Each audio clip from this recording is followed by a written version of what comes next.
I want something sweet, and there's not really anything in the house that is satisfying my craving, so I'm going to make our favourite cookies. Now, every time I make these cookies, within about 24 hours, they're all gone. They are the best thing ever.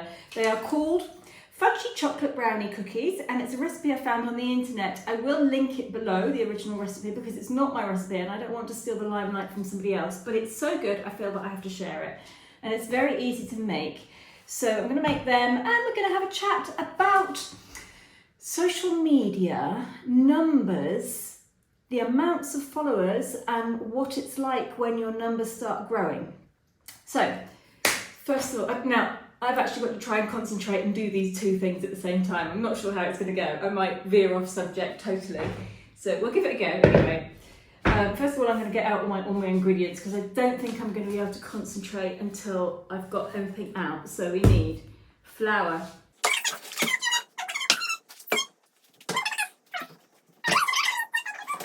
I'm going to talk about Instagram numbers because YouTube is a bit more of a niche thing and not everybody has a YouTube channel, and most people I know, most people in my world have an Instagram account, although not everybody.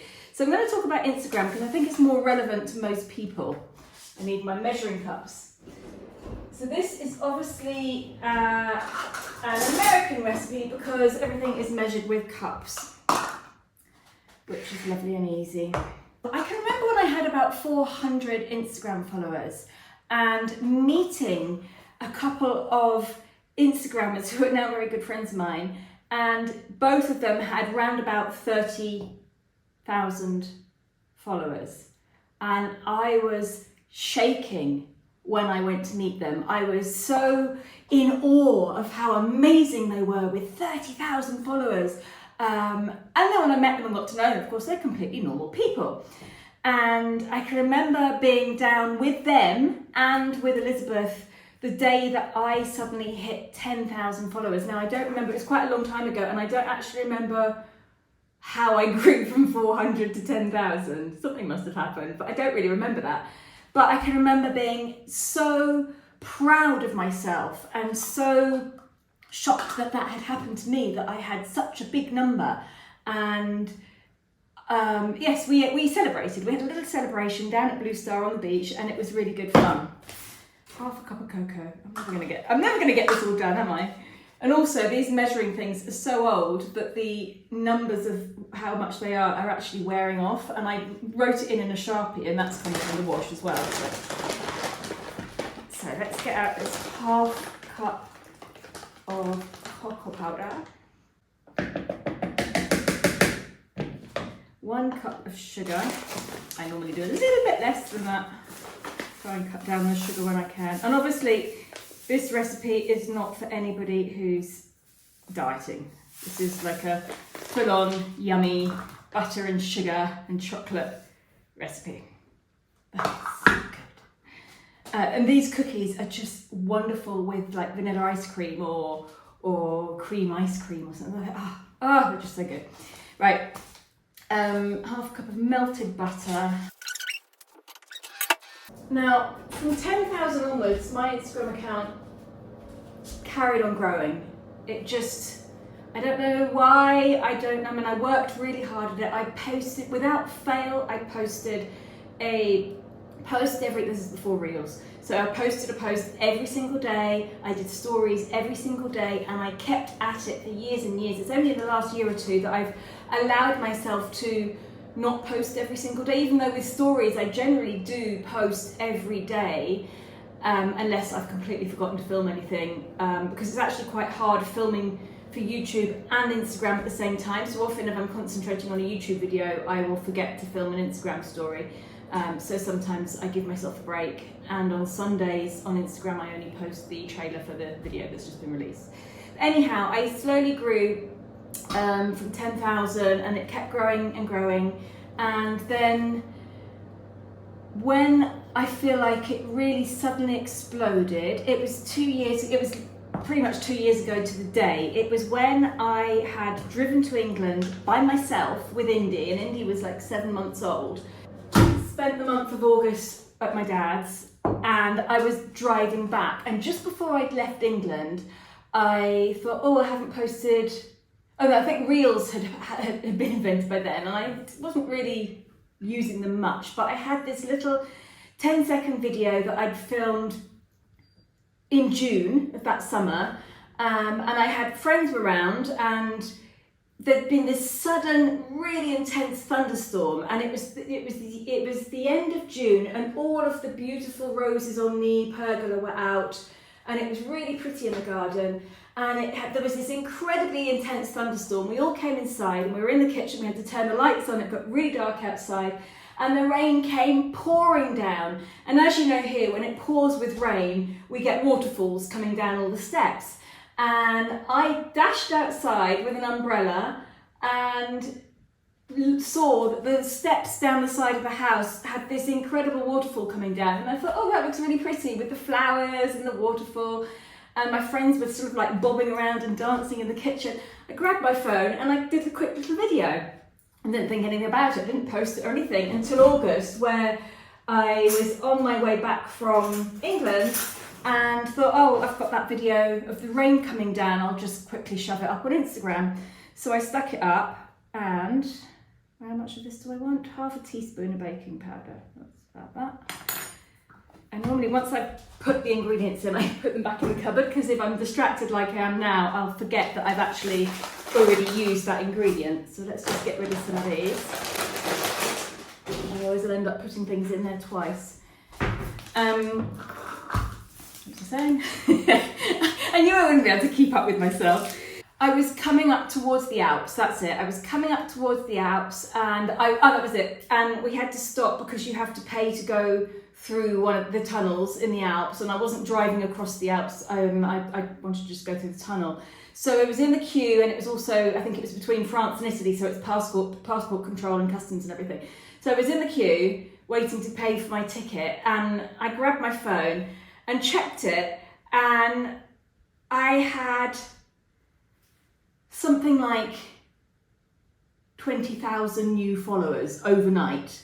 I was like, what is happening? So I went and checked, and I realised that the reel that I put of the rain coming down had gone viral, and all of these followers were flooding it, and then the numbers were going up and up. And I think just before that I was at around about, I think it was about 57,000 followers, and it had gone up to like 78,000 or something. I pulled into Courmayeur with Indy, stopped, we had a picnic lunch, and we went for a walk up through the village and up in the hills above. And I checked my phone again when I had a signal, and it was up to like 80,000. I thought, this is crazy. So I kept checking it all the way back. It hit over 100,000, and it just kept going. And this reel was getting up to 1 million. No, it was millions. This is the one that really went crazy. So I think now it's up to like, I'm gonna say 28 million. I know that sounds ridiculous, but I think it's got like 28 million views so far.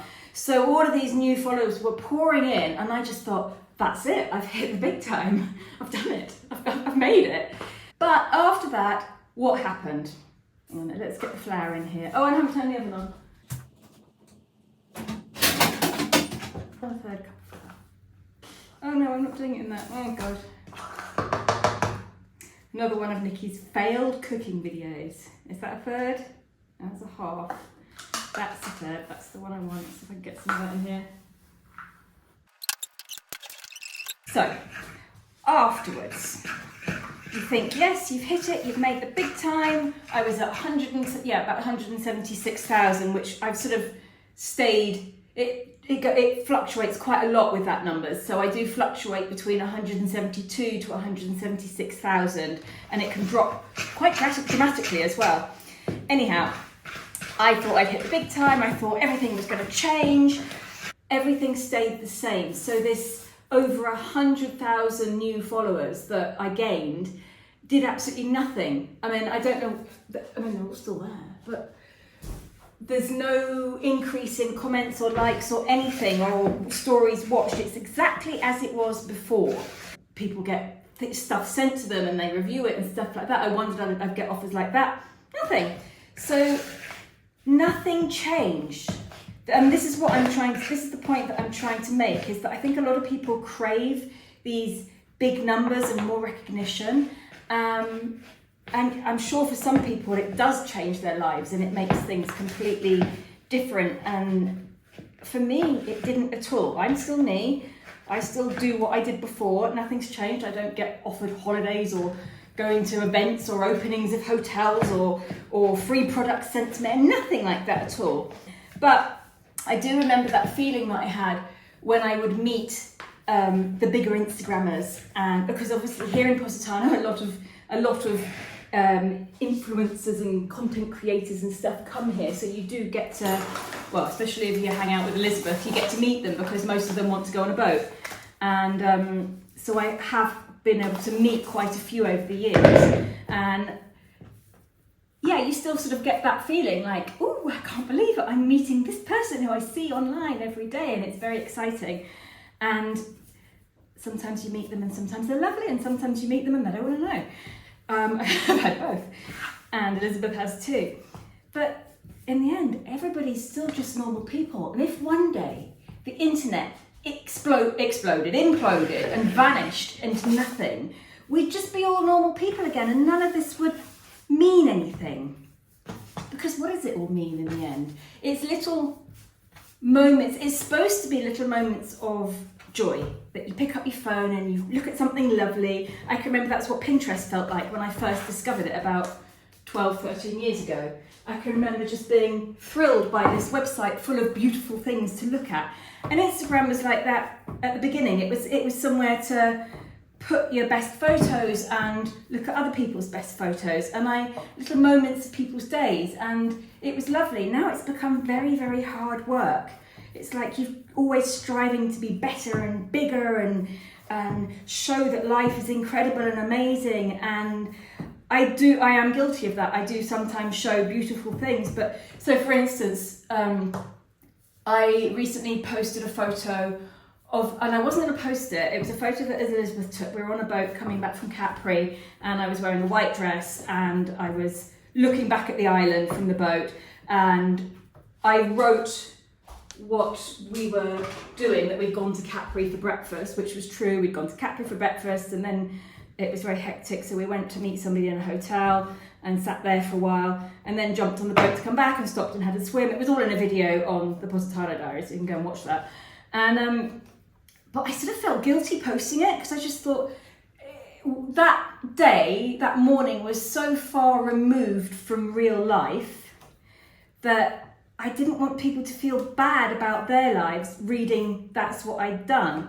So that was only a few days ago, actually. So I was going to balance it by doing a reel and posting it of me hoovering the floor, hanging the washing out, sweeping outside, and just doing general housework, just to balance the beautiful life with the ridiculous, the beautiful, ridiculous life that doesn't seem real with the normal, everyday, getting on with it life. So these cookies, basically, hopefully you can see what I did. I rolled them up into a big sausage, and then I've just cut them. There they are, ready to go in the oven for 12 minutes. I've got very chocolatey hands. I actually normally put chocolate chips in these, but I don't have any, so I'll be fine with that. And they go in the oven for 12 minutes. Let me put the timer on, otherwise I will forget and they will burn. And that's my chocolatey fudge cookies. I will leave the recipe below. I've got to wash my hands, sorry. I don't really know if there was a point that I was getting to in this. I've just had a horrible feeling that I haven't recorded any of this. I'm just going to go and check. Oh, I am, thank God. 18 minutes already. How can that be 18 minutes? Anyway, I don't think there was a point to this. I just thought I'd chat and just give you an idea of what it was like for me, and the fact that it hasn't changed anything, and it probably doesn't really mean anything. I've got lots more to talk about on the subject of social media and how it makes you feel, and I'll probably save that for another video, because I'm sure the comments will be quite interesting as well. So thank you for sticking with me. If you're not on some crazy sugar-free, chocolate-free, butter-free diet, make these cookies and get yourself a tub of vanilla ice cream to eat them with, and you will thank me later. They are so good.